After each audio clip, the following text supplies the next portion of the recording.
Every day these crazy Americans are taking automatic weapons and shooting kids in schools and universities. They think it's Pakistan. With Pakistan, you throw a bone, they wag their tail. With India, you throw a bone, they'll bite your head off. We are not looking at hand-me-downs from the Americans.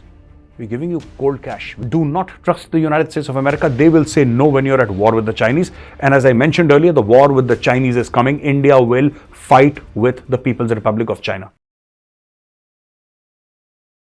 I'm Major Gaurav Arya and you're watching the Chanakya Dialogues English. Like this video, subscribe to our channel, and don't forget to press the bell icon. Friends, there is this huge controversy brewing about the purchase of 32 drones by India from General Atomics, which is a company in the United States of America. Now, The Wire. The Wire has an article. The Wire is an online platform. It has an article which says that, the United States of America is very upset with India trying to kill Pannu, and they're saying that you can't do that, and we will put this entire drone sale to India on hold for a while till the time we get to the bottom of the issue, and we need to investigate this more thoroughly. Of course, there are murmurs from the Congress and various lawmakers saying that this is not okay, and they're also saying that there has been significant damage to the Indo-US relationship. That is what a lot of people, The Wire is quoting a lot of people saying this. On the other hand, there has been an article in the NDTV which does not speak about anything like this, and it just says that, India is taking these drones, the US is selling these drones to India, and, this is going to be another step in our partnership. It will further cement the bond between India and the United States, and it's a long article, and you can read the article. It's all available on their apps. Now, here is my take on the issue. First of all, I think The Wire is over-dramatizing the issue, because anything that looks bad for the government is The Wire's bread and butter, and I'll tell you why. Their whole analysis of the situation, I disagree with the analysis of the situation. I'm not saying it is wrong or right. I'm not passing that comment. All I'm saying is that I disagree with the tone of the article, and it is deliberately slanted in a certain manner. And here is the problem with the article. First of all, Gurupatwant Singh Pannun does not matter. If anybody says that Gurupatwant Singh Pannun matters, I'm sorry, it does not matter. And anybody who thinks that, the United States puts a premium on the lives of its citizens, that's absolute nonsense. And let me give you two examples. Pannu is anyway an immigrant. He was born in India. He lied about India. He got the citizenship of the United States. Pannu does not matter in the scheme of things. Even an American whose forefathers were born in the United States of America, they don't matter. And let me prove it to you. There is no point in just saying it. Let me prove it to you. When 9/11 happened, out of 19 hijackers, 15 were Saudi. Right? 15 were Saudi. The person who planned it, who financed it, was a Saudi. I'm talking about Osama bin Laden. What happened to Saudi? Nothing. 3,000 American citizens lost their lives, all right? 3,000 Americans lost their lives in 9/11. It was the worst terror attack in the history of the human race. 3,000. Buildings bombed. People burned to death. People falling from the skyscrapers. I haven't seen anything like this, and perhaps nobody else has seen anything like that. Before 9/11 and after 9/11. You've never witnessed such carnage by a terrorist group, but it happened. And out of 19 hijackers, as I said, 15 were Saudi. What did the Americans do to Saudi? I'd like to understand. For all those who are saying that Americans are very upset because somebody tried to off Gurupatwant Singh Pannun, that is nonsense. Nobody cares if Pannu lives and dies, least of all the Americans. They couldn't give a hoot. The Americans invaded Iraq. They didn't say anything to the Saudis. I'm sure there were words exchanged, but there was no kinetic action against the Saudis. There was kinetic action against Libya, which had nothing to do with 9/11. There was kinetic action against Iraq that had no clue. Saddam Hussein had no idea that 9/11 had taken place.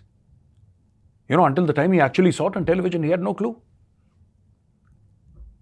Countries that had nothing to do with 9/11, did not even know about 9/11, had no clue that somebody had planned 9/11. Countries were absolutely destroyed because of 9/11, but the countries whose citizens actually planned, financed and executed 9/11, nothing happened to that country.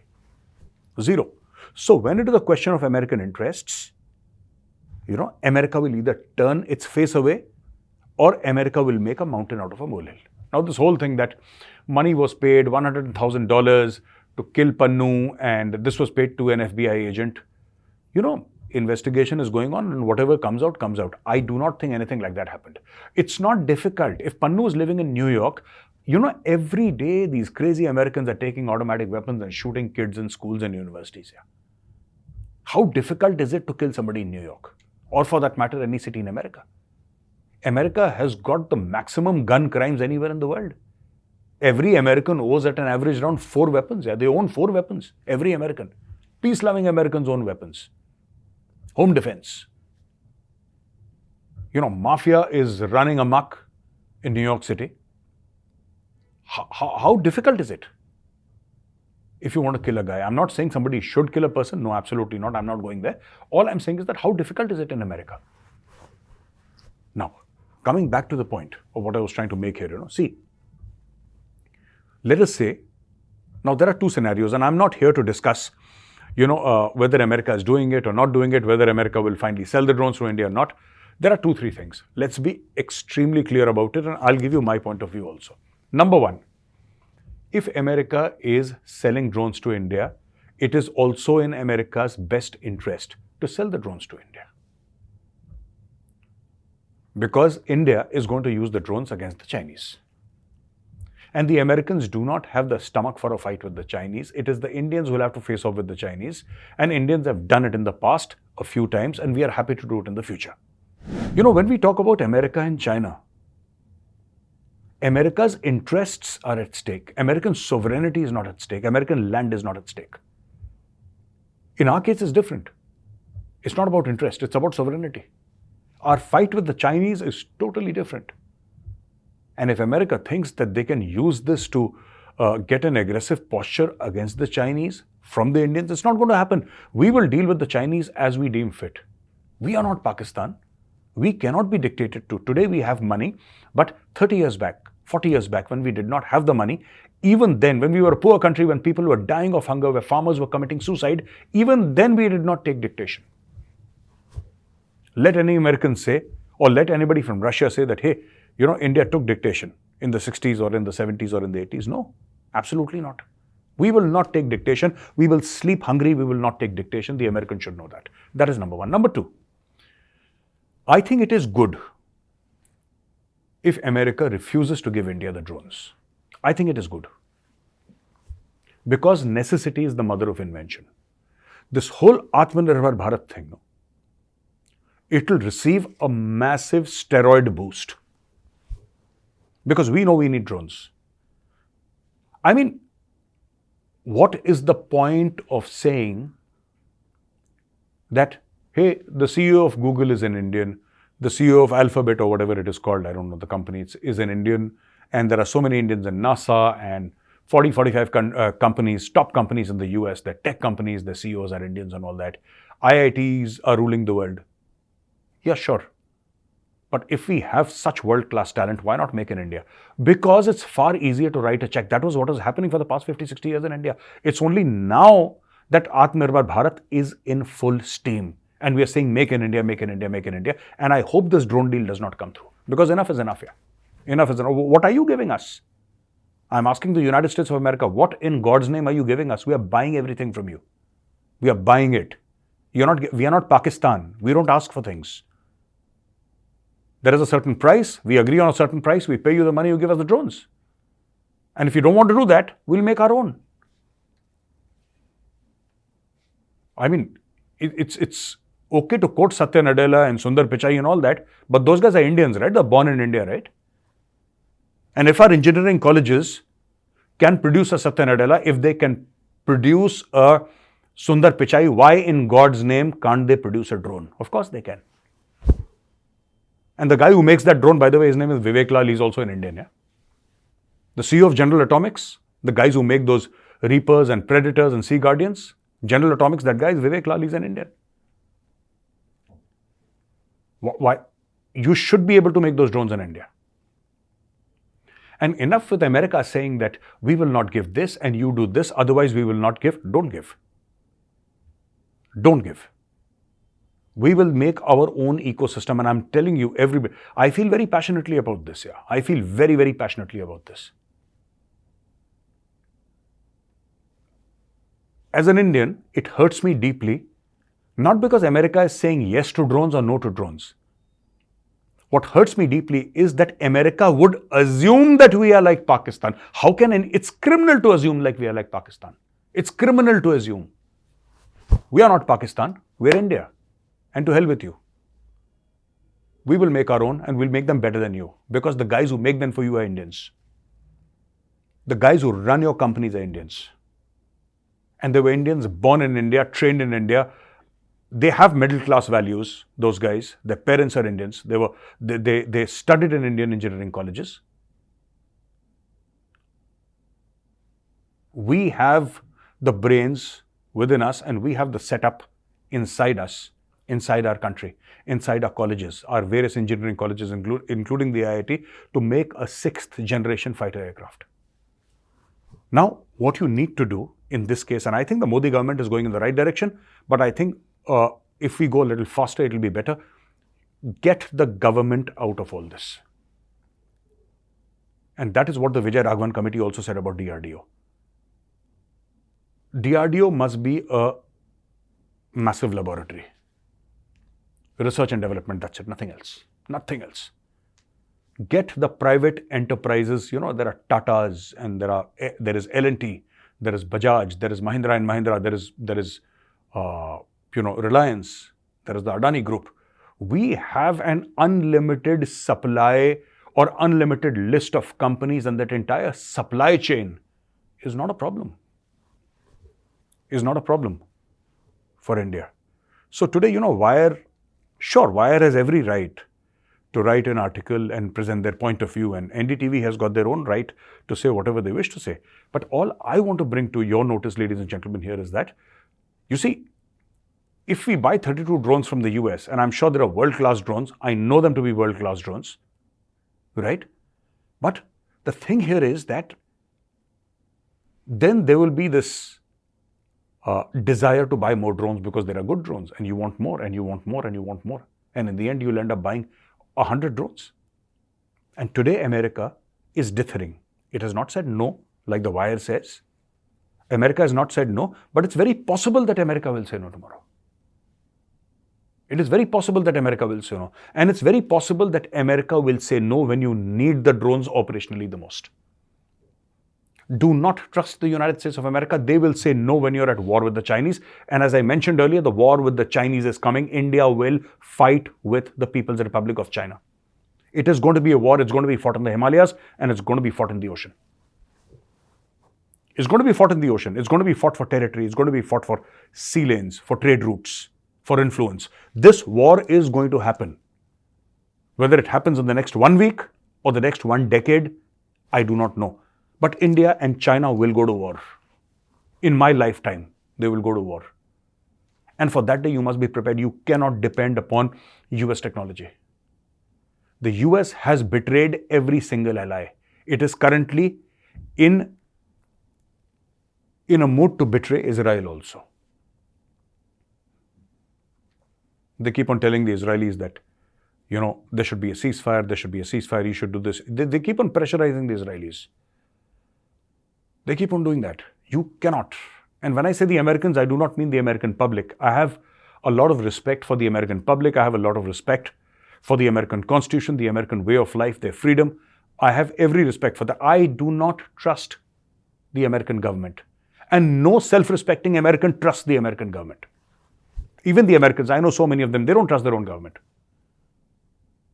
They say these people are clowns. They keep on doing nonsense. So, it's good if you're not giving us drones. I'm happy, and it will be a momentary setback, but then get your engineering colleges aligned. I think the finest thing that the government has done is broken the Ordnance Factory Board into 7 companies. There is a drone ecosystem coming up in India. This whole thing about, and one thing more, I salute ISRO, I think they're heroes. But this entire thing about being thrifty and, cheap space travel and, sending rockets at 1/10 the cost, I think we need to get over this. We need heavier rockets. We need bigger rockets. We need to go big. Absolutely gigantic. Aligned to our aspirations as an upcoming superpower. We are the most populous nation on earth. We are going to be the third largest economy in the next 5 to 7 years, or hopefully in the next 4 to 5 years. You see, in terms of economy, we are far ahead of Russia now. So this whole thing about, India saying that we can send a satellite at 1/10 the cost. I don't think that is impressive any longer. You need to send qualitatively better satellites than the Americans. You need to go head to head with NASA. And that will only come with private partnership. The government can't do it. The government can't. Today, NASA is not sending rockets to the moon. Mostly it is Musk and his company SpaceX, which is sending rockets to the moon. NASA is pretty much stopped. I mean, he's using NASA infrastructure and he's using much of his own. But the fact of the matter is this whole manufacturing of rockets, and that part NASA is exiting from. And this is what we need ISRO to do in the long run. Private enterprise is the future. The more, you see the guys, why won't you have 10 other Sundar Pichais in India?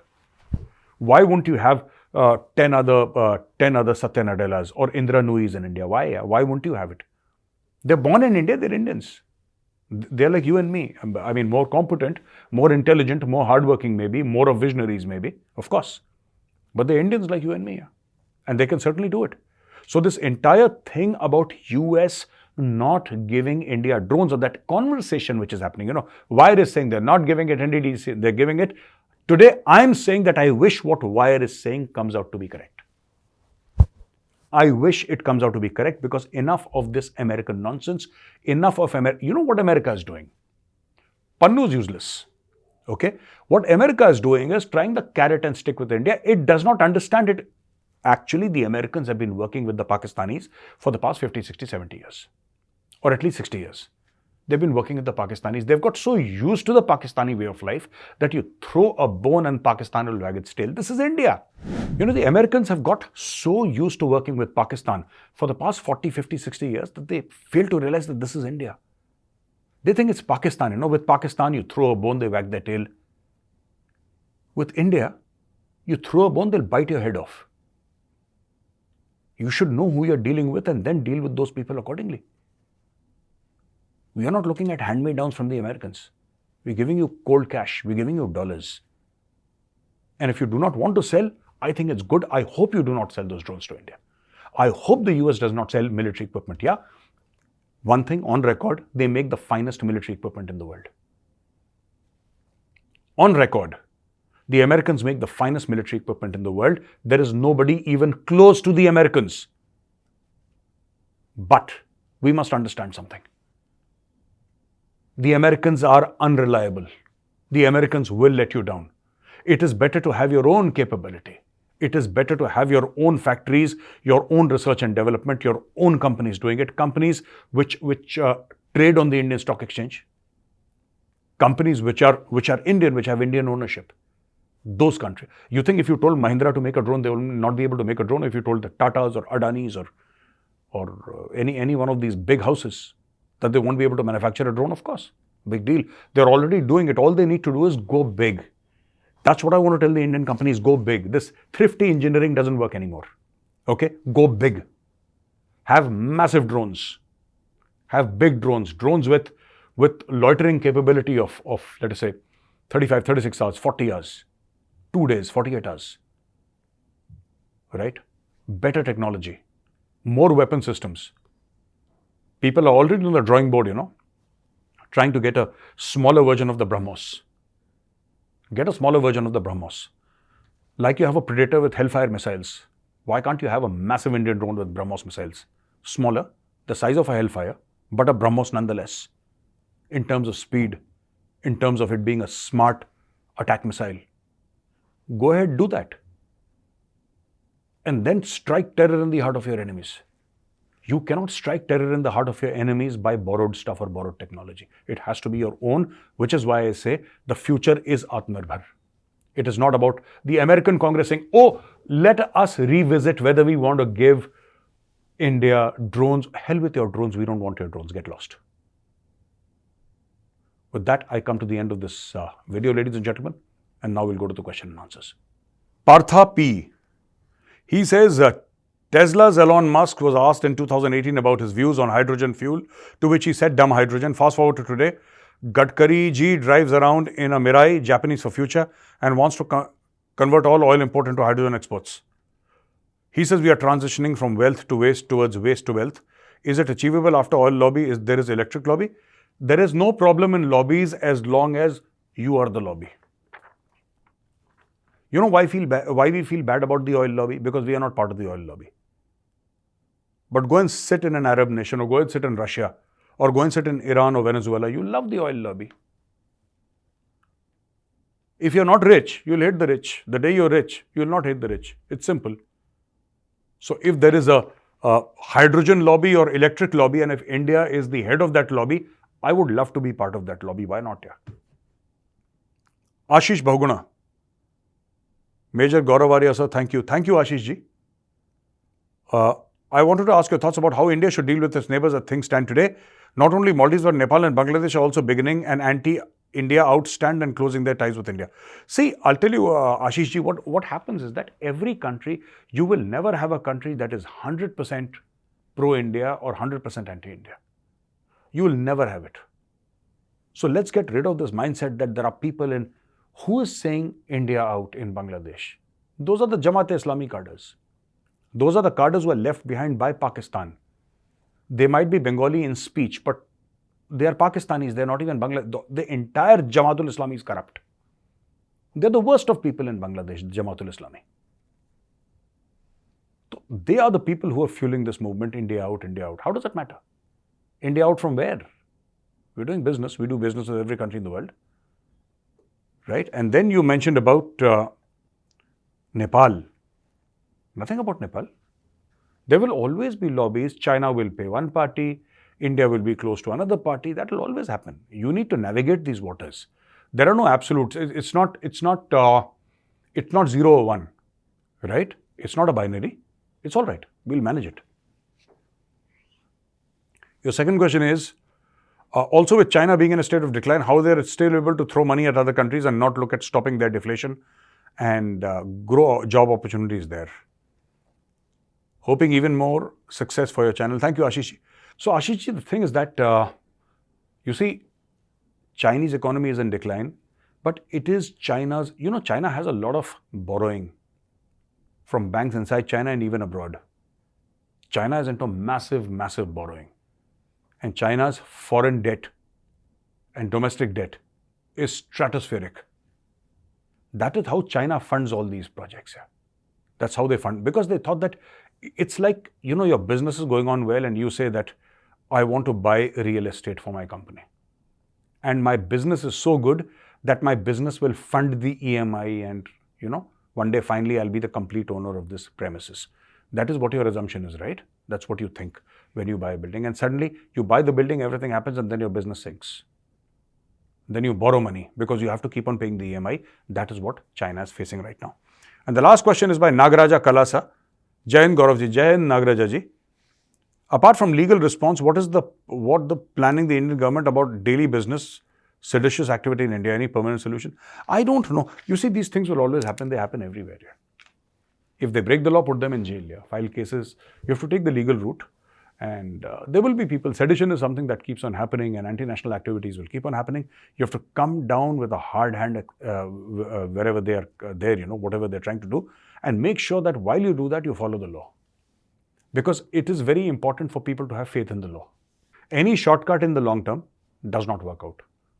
You have to take the proper legal route and get your orders through court and make sure anybody who's doing anything which is anti-national or indulging in sedition needs to be taken care of legally. Thank you for watching this video, ladies and gentlemen. If you like this video, press the like button. Subscribe to our channel. Don't forget to press the bell icon. Jai Hind, Vande Mataram, Bharat Mata Ki Jai.